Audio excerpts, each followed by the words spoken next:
你今日嘅第一話，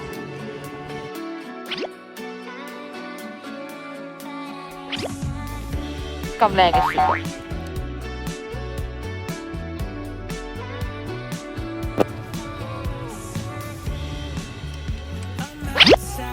嚇死我！Hello， 大家好，我係最中意返工嘅黎小姐。今日同大家一齊睇下滑雪教練嘅一天。依家已經係季尾啦，所以今日係我最後一日返工，決定帶大家一齊睇下。Let's go！ 朝頭早8點起身就返到去公司，然之後着齊所有嘅制服、滑雪裝備，例如頭盔、面罩、眼罩、手套、靴，然後仲有好多垃圾雜，出發啦！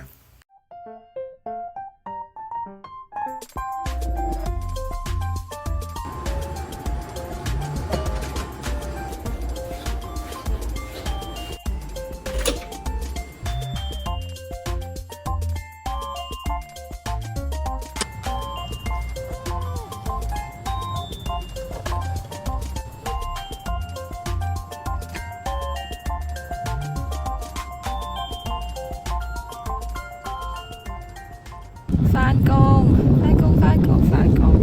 而家係朝頭早8點半，就上第一轉嘅纜車，已經攞咗我嘅雪板，然後着晒我嘅員工制服，就準備由呢一座山滑到去我返工嘅嗰個集合點，即係另一座山嗰度。所以就係每一日嘅朝頭早都會可能滑一兩次，就喺8點半嘅時候滑一兩次，然之後9點就去返工啦。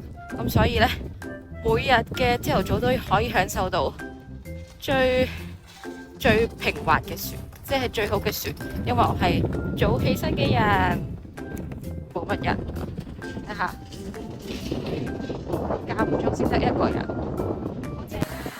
朝頭早有時個地唔係太好，你睇下呢啲地方就係比較差嘅。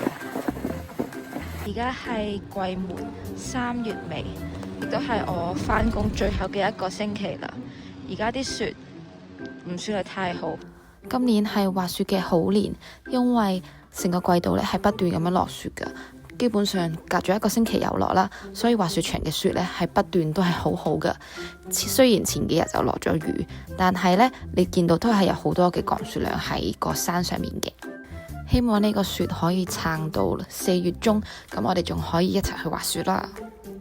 掛咗啲 bra， 你睇下啲雪係會有啲 bra 同埋有啲靴喺度嘅。準備今日嘅第一滑 ，Go！ 今朝8點半清晨一滑。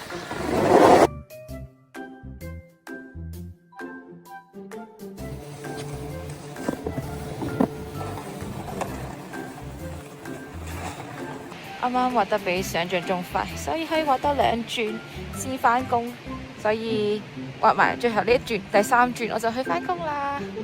耶！今日個天好暗，因為係咁落雪同埋落雨。影唔影到啊？係雪花嘅雪啊！想講唔係成日有機會見到咁靚嘅雪噶。係啊 ，close up。好唔真實，雪花雪啊，好靚啊！哇，好開心喺3月尾都仲有落雪啊！唔知見唔見到呢？好啦，我玩到最後一轉啦，而家就真係準備返工啦，5分鐘時間就可以滑落去啦。再見。正式開始返工，因為今日落雪嘅關係所以好多嘅學生都遲到。今日係教學校團體，大概有30個學生度。我哋會因應學生嘅滑行能力，將佢哋分為唔同嘅組別啦。如果佢哋係未學過 snowboard 嘅話就會由第一堂開始教起。如果佢哋本身有少少底子嘅話我哋就會俾佢自己去滑雪啦。佢哋每人都有一張通行證，嗰張通行證呢係因應佢哋嘅滑雪能力嘅。如果佢哋 snowboard 淨係可以做到 hillside 落嚟嘅話呢，我哋就會俾一張入門飛佢。如果佢係可以做到 S turn 嘅話呢，我哋就會有一張中級嘅飛俾佢。如果佢呢可以做到一個 carving turn 嘅話呢，佢就得到一張高級嘅飛，咁就可以呢喺所有嘅纜車嗰度呢去玩啦。我好中意教學校團體，因為呢啲學生10幾歲仲係 high school， 佢哋好得意同埋好曳，佢哋一嚟到呢就已經係癲咗咁開心，然後好有活力，問好多條問題，而且佢哋年紀比較細，學嘢呢係學得好快，所以佢哋每學完一樣嘢之後呢，就會即刻問我哋，我可唔可以拎另一張飛啊？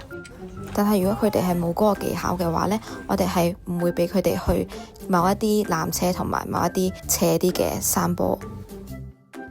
但係啲高中生好想同佢哋嘅朋友一齊玩，如果佢哋嘅朋友拎到張高級飛，而佢哋冇拎到嘅話呢，就會成日喺度問你，可唔可以俾我啊？可唔可以俾我啊？後來我遇到一個男仔，佢話如果我係一個靚仔，我可唔可以憑住我個樣拎到張飛？然之後我笑到癲咗。然後我同佢講話，如果你係李安納度迪卡比奧嘅話，我就可以。今日係一堂都冇啊！今朝8點鐘出咗門口，然之後9點開始正式返工。但係呢，等到10點半，啲學生都未嚟，啲學生遲咗，咁所以呢，就等咗1個半鐘。而家呢，已經係放飯嘅時間啦，因為我係冇嘢做，所以就去早咗食飯。今日係教 school group， 即係學校團體，但係太少人玩 snowboard 啦，得3個人玩 snowboard， 但係我哋有3個教練，咁所以呢，就唔使我就早咗出嚟遊蕩下，跟住所以呢，我就買咗嘢食，提咗我嘅 lunch 啦。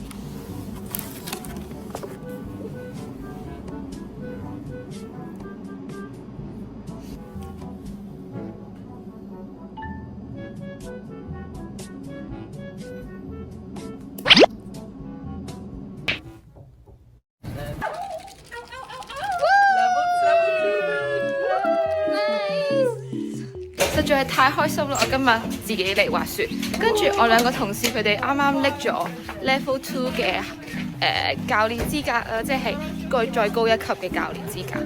跟住佢哋同我講勁開心咯！我哋今年好多教練都去咗考 Level 2，跟住有少少人 fail 咗，然之後呢個女仔再考多一次，佢就得咗啦。不過佢哋都係滑咗好耐嘅人嚟㗎，即係佢哋係 local 嘅 Canadian， 所以係本身滑咗好耐，好勁啊 ！Oh my god, I've been so tense for 4 days. Hello. Level 2. Shitting my pants off. Okay, you guys keep talking. Okay, so then he goes to the group and he's like, I'm not gonna keep you in the dark.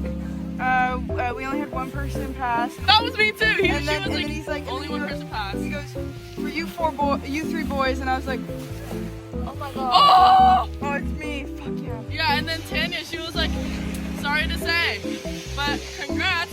1 person passed it. I'm like, oh my god, I just passed. Is that you pass? Yeah. She was like, only 1 person passed it. I'm like, oh, it's probably not me. It was me. Oh! She was like, good job, Jana. So here's the thing. I kind of knew the 3 dudes in my class did not pass. I kind of knew the 3 So you're the girls in only there. ones passing as well? Yeah. Oh, that's cool. So, like, if you look at their riding, it's easy, like, you know. Yeah, I was like listening to their. Well, I knew I knew. Plus, like, it's their with the teaching. feedback too. Yeah, I was like, they're not passing. It's so stressful. 今日返工等學生等咗好耐，然之後得3個學生，咁所以呢，我就提早咗放工啦。放工嘅時候呢，撞到我嘅同事，佢哋啱啱考完滑雪教練 Level 2，真係戥佢哋超級開心，因為呢，其中有一個係 fail 咗1次，然之後再去補考嘅，而另外一個呢，就係一 take pass。佢哋亦都係嗰一日入邊呢4至5個人嘅小組別入邊唯一一個 pass 嘅人，真係好犀利。所以單板嘅2級教練係難度勁高㗎，就算係喺滑雪場做緊嘅教練都好啦，佢哋都需要好多嘅教學時數同埋滑行，先可以有機會去攞到呢一個2級嘅教練資格。好多謝大家陪我經歷成為滑雪教練嘅過程，我已經出咗10條片啦，而家係最後嘅一條 vlog， 希望大家中意啦。咁我哋下個雪季見，拜拜。We passed our level 2. We passed level 2. Level 2. Woo! We got a raise. We got a raise. We're real snowboarders now. I'm snowboard 1 instructor. They are level 2. That's what she That's said. of course. So they're gonna be helping me later. You're next also. Woo! Nice. Next year. See you next year. See you next year. Yeah, see you next See you next year. year. 你當自己去廁所得唔得？唔使下下要人鼓勵先至去到㗎嘛。